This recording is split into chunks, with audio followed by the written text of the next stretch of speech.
పేరు? దేవి వర్ణిని. ఏ క్లాస్ చదువుతున్నారు? 9th class.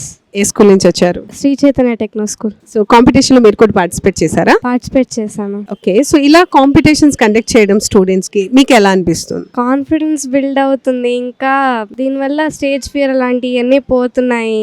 So general గా ఇప్పుడు డయాబెటీస్ గురించి పిల్లలు ఎక్కువ తెలుసుకోవాలా, పెద్దవాళ్ళు ఎక్కువ తెలుసుకోవాలా? అందరూ తెలుసుకోవాలి దీని గురించి. ఇది అందరూ తెలుసుకుంటేనే మనం ఎవరికైనా వస్తే తొందరగా ప్రివెంట్ చేయగలుగుతాం. సో ప్రివెన్షన్స్ లో మనం ఏ టైప్ ఆఫ్ జాగ్రత్తలు తీసుకోవాలి? Good diet, exercise, doctor consultancy after every 1 or 2 weeks. So general గా ఇవన్నీ కూడా డాక్టర్స్ చెప్తారు కదా. ఈ రోజు ప్రోగ్రామ్ లో పిల్లలందరూ కూడా ప్రివెన్షన్స్ చెప్తున్నారు, అది ఎట్లా అనిపిస్తుంది? చాలా ప్రౌడ్ గా ఉంది, చాలా హ్యాపీగా ఉంది. సో జనరల్ గా ఇవన్నీ ఆల్రెడీ పిల్లలు చెప్పేశారు కదా, ఇంకా డాక్టర్ దగ్గరికి మనం వెళ్ళని అవసరం లేదా? లేదు, doctor consultancy is must. So 100% doctor consultancy ఉండాలి. Yes. So how do you feel about today's programme? Really happy and excited.